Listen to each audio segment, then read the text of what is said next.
உலகம் யாவும் தாமுலா வாட்களும் நிலை பெறுத்தலும் நீங்களும் நீங்களா அழகிய விளையாட்டுடையாரவர் அன்னவர்க்கே சரணம் நாங்களே. அன்பர்களே, நண்பர்களே, வணக்கம். எல்லோரும் நலமா? நலம் நலமறிய ஆவல். இது நமது சேனலில் 10வது பதிவு. இந்த பதிவில் 10 பொருத்தம் பார்ப்போம். இது அந்த 10 இல்லை, அந்த 10ஐ பிறகு பார்க்கலாம். இந்த பதிவில் அங்க சாஸ்திரம் அறிவோம், அதிர்ஷ்ட குறிகள் கண்டு தெளிவோம் என்ற தலைப்பில் அங்க சாஸ்திரம் பற்றி குறிப்புகளை பார்க்கலாம். இவைகள் அனைத்தும் நமது சித்தர்கள் மகான்கள் அருளிய குறிப்புகள். அங்க சாஸ்திரம் என்றால் ஒருவரின் உடல் அமைப்புகள் மற்றும் உடலில் ஏற்படும் அறிகுறிகளை வைத்து அவரின் குணாதிசயங்கள், செயல்பாடுகள், பொருளாதாரம் மற்றும் அவரது வாழ்க்கை எப்படி இருக்கும் என்பதை அறிவது. இந்த இரகசியங்களை நமது சித்தர்கள் கண்டுபிடித்து நமக்கு அருளியுள்ளார்கள். அவற்றை இந்த பதிவில் பார்க்கலாம். அங்க சாஸ்திரம் நான் படித்து பல வருடங்கள் ஆகிவிட்டன. அதன் குறிப்புகள் தற்சமயம் என்னிடத்தில் இல்லை. எனவே நான் அறிந்தவரை உள்ள தகவல்களை இங்கே பதிவு செய்கிறேன். அங்க சாஸ்திரம் என்பது, நண்பர்களே, அங்க சாஸ்திரம் பற்றிய பதிவு என்பதால் நமது ஆண் பெண் இருபாலரின் அங்க அமைப்புகள் பற்றி குறிப்பிடுவது அவசியமாகிறது. எனவே எனது சகோதர சகோதரிகள், தாய்மார்கள் இவற்றை தவறாக எண்ண வேண்டாம் என்று பணிவோடு கேட்டுக்கொள்கிறேன். வாங்க அவற்றை அறிய முற்படுவோம். முதலில் நாம் பார்க்க இருப்பது முகம். அழகான நிலவு போல் வட்ட வடிவ முகம், அழகிய கண்கள், அழகிய புருவம், நெற்றி, காது, மூக்கு, தலை, முடி, பல் வரிசைகள் இவைகள் அனைத்துமே யோகம்தான். அதில் கண்களை எடுத்துக்கொள்வோம். கயல்விழி என்பார்கள். மீனின் கண்கள் போல் இருக்கும். அதேபோல் பசுவின் கன்று இருக்கு இல்லையா, கன்று குட்டியின் கண்களை போல் இருப்பது, தெளிவாக இருப்பது அதிர்ஷ்டம். மீன ராசி, மீன லக்னம், ரிஷபம், மிதுனம், கன்னி, துலாம், தனுசு போன்ற ராசி மற்றும் லக்னத்தில் பிறந்தவர்களுக்கு சிறப்பாக அமையும். ஆணிற்கு வலது கண்ணிலும் பெண்ணிற்கு இடது கண்ணிலும் மச்சம் இருந்தால் அதிர்ஷ்டம். அடுத்து புருவம் கொஞ்சம் நீண்டு வளைந்து அழகுடன் காணப்பட்டால் அதிர்ஷ்டம். தெளிவாக சொல்ல வேண்டும் என்றால் சிலை வடித்தால் எப்படி இருக்கும்? இதுக்கு ஒரு உதாரணம் சொல்கிறேன். நமது முன்னாள் பிரதமர் டாக்டர் மன்மோகன் சிங் அவர்களின் நெற்றியும் புருவம் போல் தோற்றமளித்தால் அரசாலும் அதிர்ஷ்டம் உண்டு. அடுத்து நெற்றி. நெற்றி உள்ளே அமிழ்ந்து இருக்கக்கூடாது, கொஞ்சம் வெளியில் புடைத்த மாதிரி இருக்க வேண்டும். நிலவின் பிறை போல் தோற்றமளித்தால் அதிர்ஷ்டம். 2 புருவங்கள் இடையே கொஞ்சம் இடைவெளி வேணும். அந்த பொட்டு வைக்கிறோம் இல்லையா, அந்த இடத்துல கொஞ்சம் இடைவெளி வேணும். அந்த இடைவெளி இல்லாமல் முடி சேர்ந்து இருந்தால் அந்த மாதிரி நபர்களை நம்பக்கூடாது. அவர்களிடத்தில் கவனம் தேவை. அடுத்து காது. சங்கு போல் குழி விழுந்து இருந்தால் அதிர்ஷ்டம். காதின் கீழ்ப்பகுதி, நம் கம்மல் போடும் பகுதி கன்னத்துடன் ஒட்டி இருந்தால் அவர்கள் மன உறுதி மிக்கவர்கள். அதே பகுதி கீழே தடித்து லேசாக வீங்கியது போல் இருந்தால் அவர்களிடம் பொன், பொருள், செல்வம் நிறைந்து இருக்கிறது என்பது உறுதி. கம்மல் போடும் பகுதி நன்கு தடித்து இருந்தால் அவர்கள் செல்வந்தர். அதே காது பெரியதாக இருந்து கன்னத்தில் ஒட்டாது இருந்தால் அவர்களின் பலம் என்ன என்பதை அவர்களே அறியாதவர்களாக இருப்பார்கள். அடுத்து மூக்கு. முகத்திற்கு பொருத்தமாக சிறிதாகவும் இல்லாமல் பெரிதாகவும் இல்லாமல் இருந்து மூக்கின் மேல் பகுதி நேர்கோடு வரைந்தது போல் அமைந்திருந்தால் அவர்கள் அன்பானவர்கள், கருணை உள்ளவர்கள். அடுத்து மூக்கின் மேல் பகுதி கொஞ்சம் வளைந்து நுனிப்பகுதி கூராக இருந்தால் அவர்கள் இறை பக்தி கொண்டவர்கள், சிறந்த ஞானம் பெற்றவர்கள். டாக்டர் APJ அப்துல் கலாம் ஐயா போன்றவர்கள். அடுத்து மூக்கு கொஞ்சம் தட்டையாக அகலமாக காணப்பட்டால் அவர்கள் சட்ட நிபுணர்கள். அடுத்து பல் வரிசைகள். கீழ் வரிசை சிறிய பற்களை கொண்டு ஒரே சீராக அமைந்தால் நல்லது. மேல் வரிசையும் சீராக அமைந்து முன்பகுதியில் உள்ள 2 பற்கள் ஒரே அளவில் இருந்து அதன் இடைவெளி ஒரு தையல் ஊசி உள்ளே நுழையும் அளவிற்கு ஒரு மில்லிமீட்டர் அளவுக்கு இடைவெளி மேலும் கீழும் ஒரே சீராக அமைந்தால் அவர்கள் பிறவியில் ஏழ்மையானாலும் பிற்பாதியில் ஒரு 35 வயதிற்கு மேல் வசதி வாய்ப்புகளை பெற்று செல்வந்தராக வாழ்வார்கள். அடுத்து தலைமுடி. பெண்களுக்கு முடியானது தடித்து கம்பி போல் காணப்பட்டால், எண்ணெய் தேய்த்து சீவினாலும் முடி அடங்காது இருந்தால் அவர்களின் தந்தையின் ஆயுள் குறைவு. அதேபோல் முடி ஆண்களுக்கு இருந்தால் அவர்களின் தந்தை நீடித்த ஆயுளோடு இருப்பார். முடிகள் உடைபட்டு இருப்பது போல் காணப்பட்டாலும் அவர்கள் உடல்நலம் பாதிக்கப்படுவார்கள். அடுத்து கழுத்து பகுதி, பிடரி என்று சொல்லுவோம் இல்லையா, பின்பகுதி, கழுத்தின் பின்பகுதியே தேவையான அளவு மட்டுமே நீண்டு இருக்க வேண்டும். ஆட்டின் கழுத்து போல் நீண்டு இருந்தால் ஆகாது. நடுப்பகுதி குறவளை என்று சொல்லுவோமே, அது வெளியில் புடைத்து இருப்பதும் நல்லதல்ல. இது ஒரு சிலருக்கு கூர்மையாக வெளியே தெரியும், அதுவும் நல்லதல்ல. இவர்கள் நோய்வாய்ப்படுவார்கள். அடுத்து கழுத்தின் பின்பகுதி லேசாக நமது தலையை நிமிர்த்தினால், அண்ணாந்து பார்த்தல் என்பார்கள், அதுபோல நிமிர்த்தினால் பின்பகுதியில் மடிப்பு விழும். இந்த மடிப்பானது 3 விதமாக தோன்றும். ஒன்று தலையை ஒட்டிய மேல் பகுதி, இரண்டாவது தோலை ஒட்டிய கீழ்ப்பகுதி, நமது ஷோல்டரை ஒட்டிய பகுதி, ஷோல்டர் என்பார்களே அதை ஒட்டிய பகுதி.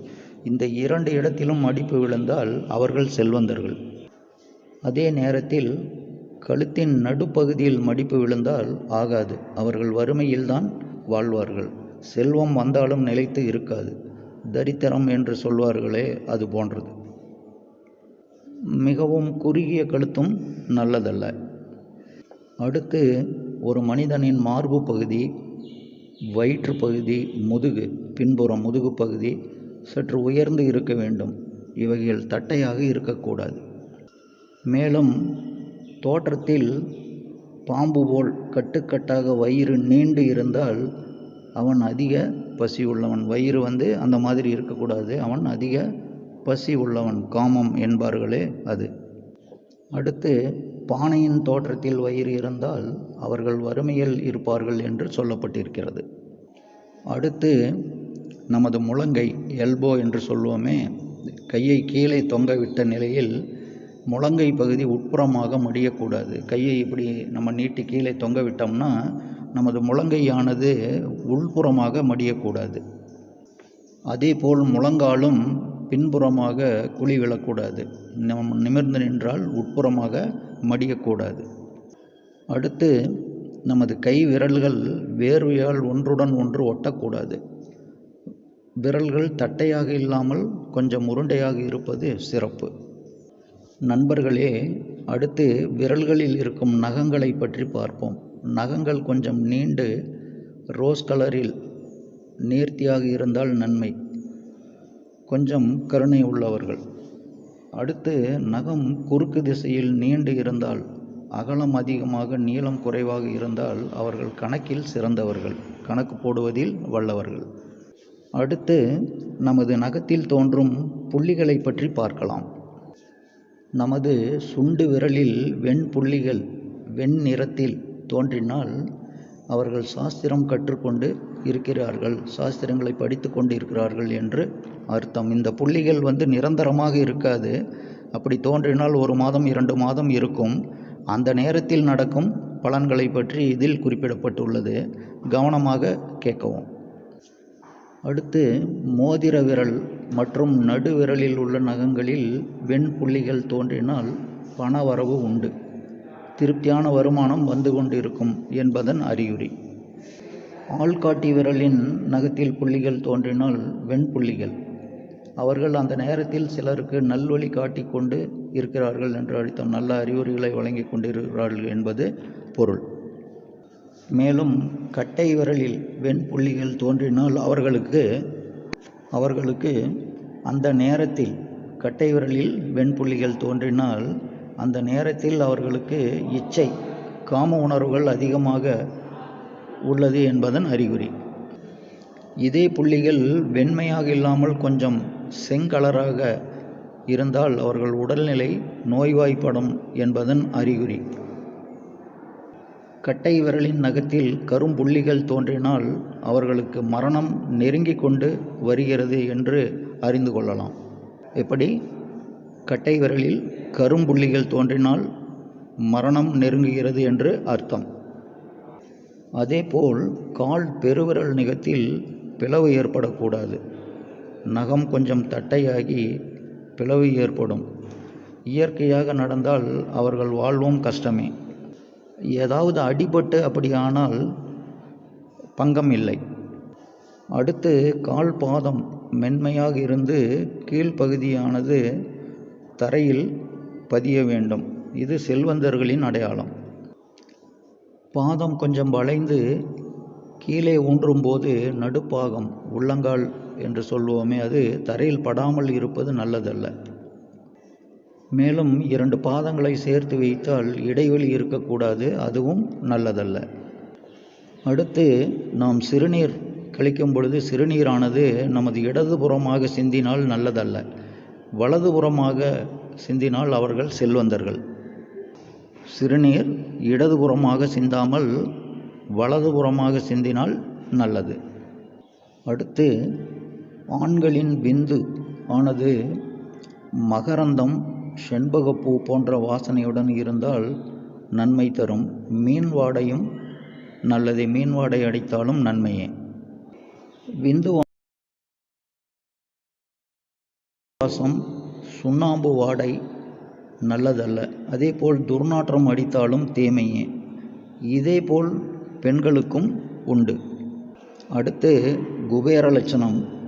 அது உங்கள் எல்லோருக்குமே ஓரளவுக்கு தெரியும். குபேரன் படங்களில் பார்த்திருக்கிறோம், சிலையாக பார்த்திருக்கிறோம். அந்த அமைப்பில் இருந்தாலும் அவர்கள் செல்வந்தர்களே. நண்பர்களே, பதிவு நேரம் அதிகரிப்பதால் கொஞ்சம் சுருக்கமாக பார்க்கலாம். அடுத்து தந்தையின் தோற்றத்தில் பெண் பிள்ளைகளும் தாயின் தோற்றத்தில் ஆண் பிள்ளைகளும் பிறந்தால் அந்த குடும்பத்தில் பெற்றோர்களும் சரி பிள்ளைகளும் சரி அதிர்ஷ்டமே. வாழ்வில் குறையின்றி வாழ்வார்கள். தந்தை போல் மகனும் தாயை போல் பெண் பிள்ளைகளும் இருந்தால் யோகம் என்பது குறைவே. என்ன நண்பர்களே, பதிவு சுவாரஸ்யமாக உள்ளதா? அடுத்து பொது பலன்கள் சிலவற்றை பார்ப்போம். அடுத்து பெண்களின் தோற்றம் செயல்பாடுகளின் பலன்களை பார்க்கலாம். எப்போதும் சிரித்த முகம், சுருண்ட முடி, அழகிய கண்கள், மூக்குத்தி அழகு, சிவந்த உதடு, பொருத்தமான கழுத்து, தோள்கள், முன்னழகு பின்னழகு அனைத்தும் தோற்றத்தில் ஒரு இளவரசி போல் காணப்பட்டால் அவர்கள் செல்வந்தர்கள் ஆவர். அடுத்து 2 மார்பகங்கள் அழகாக பொருந்தி அதன் இடைவெளி குறைவாக இருந்தால் அவர்கள் தனது பிள்ளைகளையும் குடும்பத்தையும் கருணை உள்ளம் கொண்டு காத்து வாழ்வார்கள். இந்த இடைவெளி அதிகமாக மிகுதியாக காணப்பட்டால் அவர்கள் கருணையற்றவர்கள் என்றும் பெற்ற குழந்தைகளின் வாழ்வை அவர்களே கெடுப்பார்கள் என்றும் குறிப்பிடப்பட்டுள்ளது. அடுத்து சில குறிப்புகள். பெண்கள் பின்னால் கைகட்டி நடப்பது, அடிக்கடி தலை முடியை அவிழ்த்து முடிவது, நரநரவென்று பற்களை கடிப்பது, அடிக்கடி அலறியபடி சிரிப்பது, 2 கைகளால் தலையை கோதுவது, முடியை சொறிவது போன்ற செயல்கள் ஆகாதென்றும் குறிப்பிடப்பட்டுள்ளது. அடுத்து பூனை கண்கள் உள்ளவர்கள், உடலில் செந்நிற ரோமம் உள்ளவர்கள், நெற்றி அளவுக்கு அதிகமாக புடைத்து இருப்பது, இவர்களை தவிர்ப்பது நல்லது. நண்பர்களே, இன்னும் இரகசிய குறிப்புகள் உண்டு. அவற்றையெல்லாம் பதிவு செய்ய எனக்கு உடன்பாடு இல்லை. இறுதியாக ஒன்று, நமது வீட்டிற்கு வரும் விருந்தாளிகளின் செயல்பாடுகளை கொஞ்சம் கவனிப்போம். நாம் அவர்களை வரவேற்று snacks, tea, coffee, welcome juice கொடுத்து அமர வைத்து பேசிக்கொண்டிருப்போம். சிறிது நேரம் ஆனதும் உரையாடலின் போது அவர்கள் ஒருவரை ஒருவர் பார்த்து லேசாக சிரிப்பது, முகம் சுளிப்பது அல்லது நெற்றியை உயர்த்துவது, நெளிய விடுதல், கண்களால் ஜாடை பேசுவது, இதெல்லாம் செய்தால் அவர்களிடம் எச்சரிக்கையாக இருங்கள். முடிந்தவரை அவர்களுக்கு விரைவில் விடை கொடுத்து அனுப்புங்கள். என்ன நண்பர்களே, இந்த பதிவு உங்களுக்கு பயனுள்ளதாக இருக்கும் என்று நம்புகிறேன். இந்த பதிவை காணும் எனது நண்பர் உங்களுக்கு இதில் எத்தனை அறிகுறிகள் உள்ளன என்பதையும் அறிந்து மகிழுங்கள். மீண்டும் அடுத்த பதிவில் சந்திக்கும் வரை உங்கள் அனைவருக்கும் வாழ்த்து கூறி எல்லோரும் நல்வாழ்வு வாழ ஏக இறைவனை வணங்கி மீண்டும் அடுத்த பதிவில் சந்திக்கும் வரை நன்றி கூறி விடைபெறுகிறேன். நன்றி.